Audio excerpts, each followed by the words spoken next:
Hey guys, what's up? It's jjaaxxthelegend here, and today I'm here with another Minecraft Redstone tutorial, and today I'm going to be showing you guys how to build an awesome castle gate like the one you see behind me. Not only does this castle gate look awesome, it's also fully functioning. So let's have a look at how it works.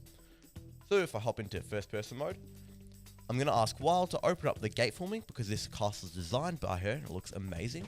So by pressing a button, she can open it. I can walk through here. She can also close it from the outside if she would like to, but she can also close it from the inside. Then once I've done my doing around this beautiful town, I can walk out. I can either press a button or I can ask Wild to press it. She'll open the gate, come out with me, and then we can close it behind us. Now, not only is this gate super awesome, super functional, but it's also reasonably simple to build. It doesn't take too many resources. Now the materials you'll need for this build will appear on your screen now. So make sure to grab all of those and let's get building. Now once you've got those materials, I just need to mention something before we start building. I'm going to be showing you guys how to build this gate that is 4 wide. Now if you want to make this wider, you can to a certain limit, but you will need more materials. But remember, if you make it too wide, it might look a bit out of proportion. I think the best ones are either 4 or 5 blocks wide, but I reckon you can stretch it out to about 7 blocks wide with it still looking reasonably good. Now this gate does work in bedrock, but you have to make one simple change. I'll detail that later in the video. So to start off this build, we want to build a 6x11 hole, noting that our castle door or our gate will be in this bottom left corner here. It'll be 4 blocks long. Now, if you do want to make this wider, so say you want to make it 5 blocks long or 6 blocks long, you will have to extend your hole out more. Well, now that we've done that, we want to grab out some pistons. We're going to grab out sticky pistons and regular pistons. Place 4 sticky pistons at the bottom of this hole in the left corner like this. Then 3 sticky pistons on top. That's what it should look like. Now come behind these pistons and place redstone repeaters going into the bottom layer of sticky pistons like this. Then place redstone dust behind it. Now that we've got that, come one up with the observer in either of the corners. I'm going to be going in the corner closest to the wall, and then place blocks all around like so. I'm using concrete. Then we're going to repeat what we did with the repeaters and the redstone on this platform here. This is what it should look like. So you have your piston, your sticky piston and your regular piston, then your repeaters, your redstone, and make sure you've got this observer facing the right way. The redstone dot, which is this part here, should be facing into the piece of redstone on top of it, like that. Now go diagonally up 1 and left from this regular piston to this block here, and count 2 blocks to the side, 1, including the block you're on, so 1, 2. Then on the block next to that, place your block like this. So there should be a 2 block gap between this and the block above your piston. Then come 1 block down and create a corner shape like this. 1 block diagonally up like this, 1 block diagonally back down. This is what it should look like. Now place redstone here, place a repeater here, 2 pieces of redstone here, then another repeater here. We want to come 1 block further out and then 1 block down, then we want to connect this up like so. So really, if we place a button here, activate this, we should see our pistons get pushed up twice like this, and it should fall back down. We can now add our falling block onto these pistons. We want to add it too high like so. Now you don't have to use gravel, you can use sand if you're doing a sand castle, or if you wanted to blend in with say your white road or your black road, you can use black concrete powder or white concrete powder. Any sort of falling block will work. As you can see, this works perfectly well. Now we want to break this button, and it's time to work on our closing system. To start this off, we need to place some buttons. Now these buttons are going to be used to open and close your door from the outside. We want to place one here, like this. I'm going to be using green wool, so that's placing it on top of this piece of redstone. To do this, you want to make sure you're holding shift, because otherwise if you're not, you're just going to be turning this into a redstone dot. I'm using green wool because it signifies on or open. Then next to that, on the left side, place a piece of red wool with a stone button on it. Again, I'm using red because it is sort of off or closed. Now this one won't do anything at the moment, but we're going to make it close this door. Let's grab out some redstone torches and move on to the next step. Now we're going to be building a redstone torch tower next. We want this redstone torch tower to be 3 torches high like this. Now I'm using magenta concrete. It looks a bit weird here, but it is a very different block to the yellow concrete that I've used down there. So it shows me clearly the 2 different circuits, the one for opening and the one for closing. Now I will be showing you guys how to cover this up and decorate this door, so you don't have to worry about seeing these blocks. But if you do want to do it in a different method and maybe even want to show some of the redstoning off, you might want to use a different block, like stone bricks. But back to the torch tower. Now I actually only made this 2 torches high, so I need to add an extra torch there. And then I'm going to be placing a block on top of that torch, and then behind it, a piece of redstone on a block like this. And this redstone should be turned on. Then I'm placing a piston facing upwards, which should be activated straight away with a falling block on top. I'm going to be using sand. Then come 1 block to the side like this.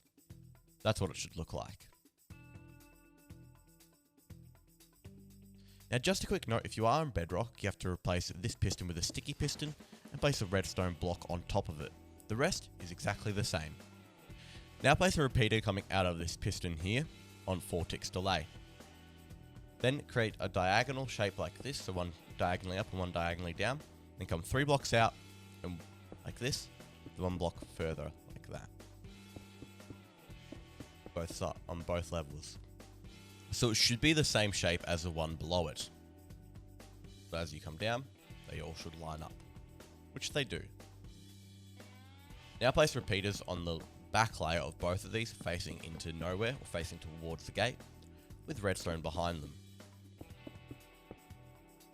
Then place repeaters on this piece of redstone, on these redstone repeaters like that, facing down, or you can use scaffolding blocks coming across the top like this.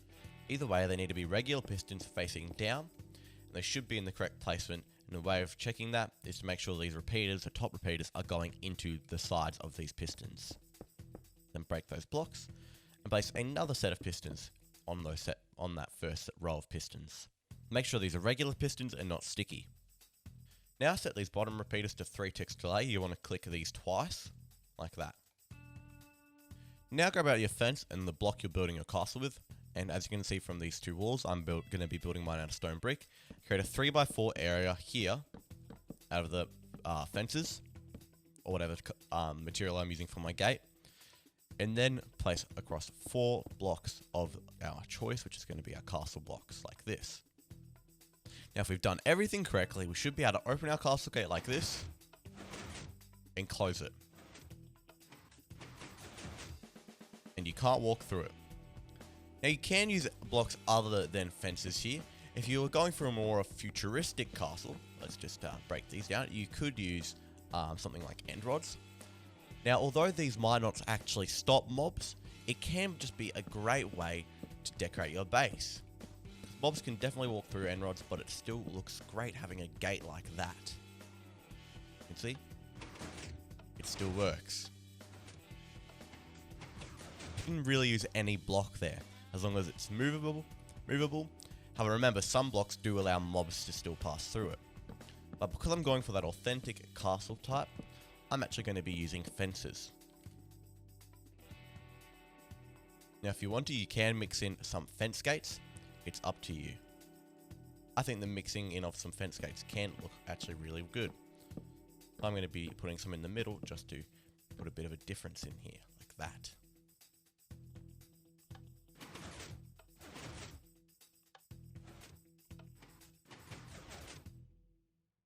Now we need to be able to also open and close this from the inside.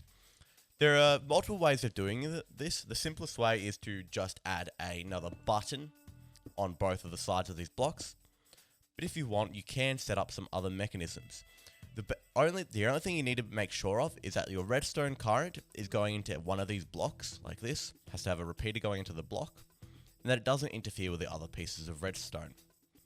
So a safe way to do this is to say, get a concrete line like this to wherever you want your button. Say there. And grab out your repeater and just put a line of repeaters going straight into your opening one. So when I press that, you can see the door opens successfully. Now of course you can do the same on the other side, like this. Now the reason why we're using repeaters and not just redstone show you up once it's closed, is because if we use redstone, not only is there a chance that it could mix up with the other pieces of redstone we've got here, but it also combines if they're directly next to each other. So that means neither of these will actually work. That's why we use repeaters.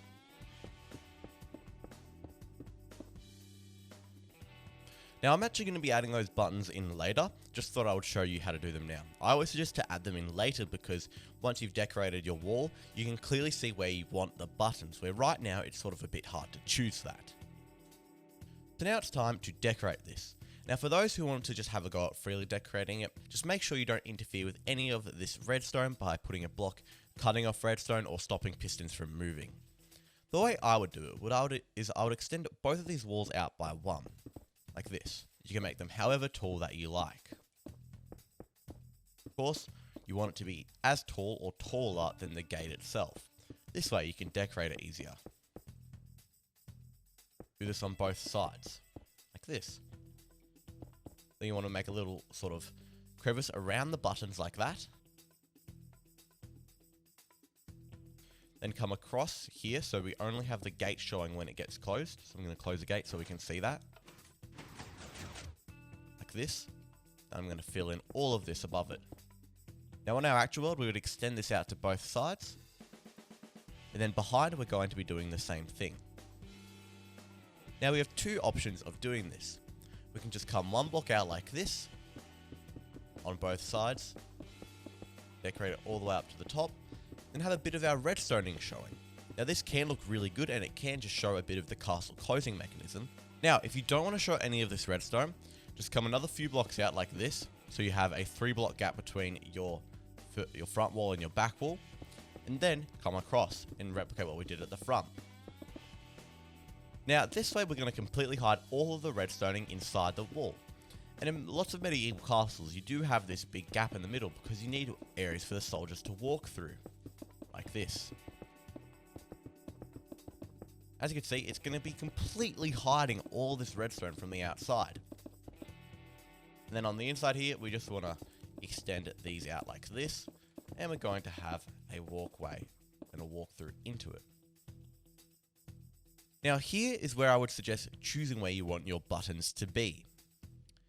Now I would choose for them to be around here, but you can choose anywhere else. It just may change the way you do your redstoning. The simplest spot is going to be on this side here, on the inside, your left side, because that is a straight path to your buttons.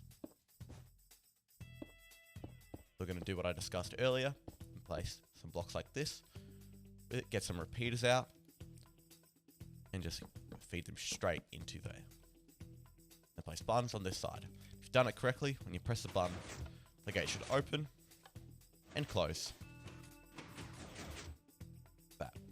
And of course, to cover up this bottom redstone, you can use whatever block you like and just place a layer over the top. It's as simple as that. So I'm now back on one of the worlds on my Patreon server, and we're back at the castle. And you can see this castle has been decorated with some turrets, which divide sections of the wall, and it has been replicated. And then there are the larger turrets on some of the corners. And these turrets are also seen as torches, as you can see the smoke coming out of them. And around the gate, I've used some stairs to give the gate a more arched shape, which I love. As well as that, we've used some fire to give the illusion of lighting. And on that note, that is going to be the end of this video, guys. I hope you guys enjoyed learning how to build a castle gate. Make sure to check out my Patreon server if you want to get access to this world, as well as many other worlds. And I will see you guys later. And remember, stay carbonated.